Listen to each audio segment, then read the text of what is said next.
नमस्कार, मैं हूं आपके साथ विभा उपाध्याय और आज सावन की तीसरी सोमवारी है। देश भर के शिवालयों में आस्था का सैलाब उमड़ पड़ा है। नमस्कार, मैं हूं शुभ मिश्रा आपके साथ और आप देख रहे हैं हमारा विशेष कार्यक्रम।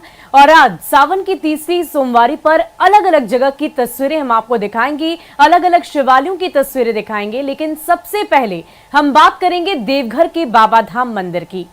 बिल्कुल, जहां रात 12 बजे से ही भक्तों की लंबी कतारें लग गई हैं। भक्तजन बाबा की एक झलक पाने के लिए उत्सुक नजर आ रहे हैं। और अगर एक अनुमान की आज हम बात कर लें तो एक अनुमान के मुताबिक करीब 3 लाख से भी ज्यादा श्रद्धालु आज बाबा का जलाभिषेक करेंगे।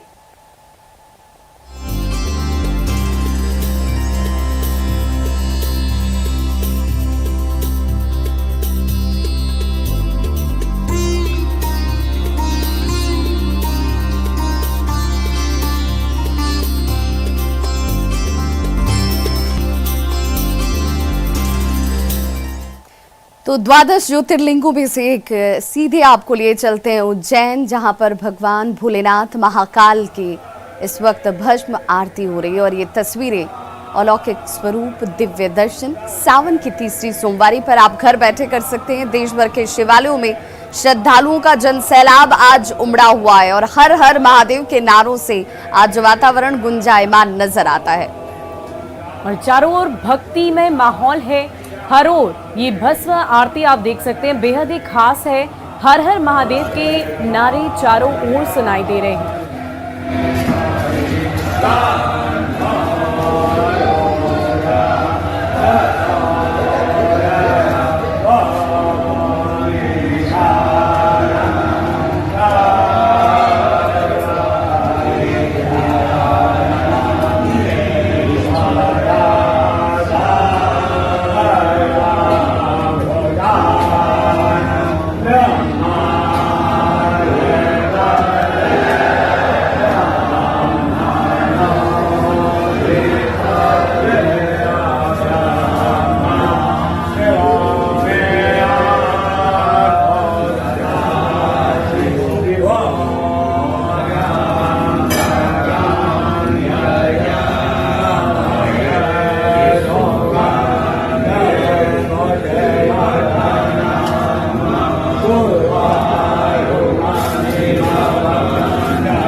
सावन का सोमवार है और हम महाकाल के मंदिर में उज्जैन में आए हुए हैं, मेरठ से, चंडीगढ़ से, दिल्ली से। तो बड़े हर्ष का अनुभव हुआ जब सुबह सुबह ब्रह्म मुहूर्त में भस्म आरती देखने का अवसर मिला। और ये शिव जी की कृपा है, ये सब पे बरसती रहे, सबका कल्याण हो, हमारे देश का, समाज का, विश्व का शांति रहे, और ये हम प्रार्थना करके आए हैं आज। क्या नाम आपका? हरि राम बिश्नोई हूँ, मैं मेरठ से हूँ। मेरा नाम रिची है और मैं चंडीगढ़ से आई हूँ। मैं यहाँ पे आज सावन का और ये सीधी तस्वीरें आप देख रहे हैं जहाँ भगवान भोलेनाथ की आराधना की एक और अलौकिक तस्वीर सोमनाथ, जहाँ पर हजारों की संख्या में श्रद्धालु भगवान के दर्शन करने के लिए हर रोज़ पहुँचते हैं। गुजरात के सोमनाथ मंदिर से ये सीधी तस्वीरें आप इस वक्त देख रहे हैं और कितने भव्य तरीके से श्रृंगार जो है भगवान भोलेनाथ का किया गया है।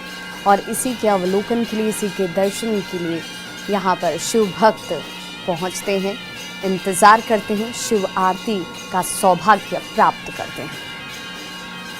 तो सावन में शिव की पूजा का विशेष महत्व है और ये तीसरी सोमवारी सावन की। इस बार सावन में 4 सोमवारी और तीसरी सोमवारी पर भी लाखों की संख्या में शिव भक्त श्रद्धालुगण भगवान भोलेनाथ पर जलाभिषेक करने के लिए कांवड़ यात्रा का हिस्सा बन रहे हैं। ये तस्वीरें आप देख पा रहे होंगे कि इस प्रकार सोमनाथ मंदिर में बाबा के दर्शन के लिए भक्तों की भीड़ के साथ साथ ये महाश्रृंगार उनका किया गया है। अलग अलग चीज़ों का उपयोग करके बाबा का श्रृंगार किया जाता है, कभी फल, कभी फूल, चावल इत्यादि इन चीज़ों से बाबा का श्रृंगार होता है। और सावन के इस पवित्र महीने में उत्तर वाहिनी गंगा जल लेकर के सीधे भक्तजन पहुंचते हैं बाबा के दरबार में और जलाभिषेक करते हैं। बिल्कुल। और जिस वैद्यनाथ धाम की बात की जाती है, जिस देवभूमि की बात की जाती है, देवघर की बात की जाती है, कहते हैं कि शिव और शक्ति दोनों ही साक्षात मौजूद हैं। एक साथ आपको ये संयोग मिलता है, सौभाग्य मिलता है। और भगवान भोलेनाथ पर आज पूजा अर्चना करने के लिए सुबह से ही शिव भक्तों की कतारें, चाहे वो शिवालय हो या फिर अपने घर के मंदिर प्रांगण की बात हो। कहते हैं कि भगवान भोलेनाथ एक ऐसे भगवान के स्वरूप हैं जिन्हें सिर्फ आप सच्ची आस्था और विश्वास के साथ जल अर्पित कीजिए, प्राकृतिक चीज़ों का अर्पण कीजिए, दूध, पुष्प, बेलपत्र, और भगवान भोलेनाथ प्रसन्न हो जाते हैं। वाकई शिवलिंग पर सभी भक्तजन पहुंचकर शिवालयों में जलाभिषेक करते हैं। पंचामृत विशेष तौर पर इस्तेमाल किया जाता है भगवान को प्रसन्न करने के लिए। जल भरकर सभी श्रद्धालु देवघर तक पहुंचकर वहां पर भी जलाभिषेक करने के लिए लंबी कतार लगती है। और आज तीसरी सोमवारी पर भी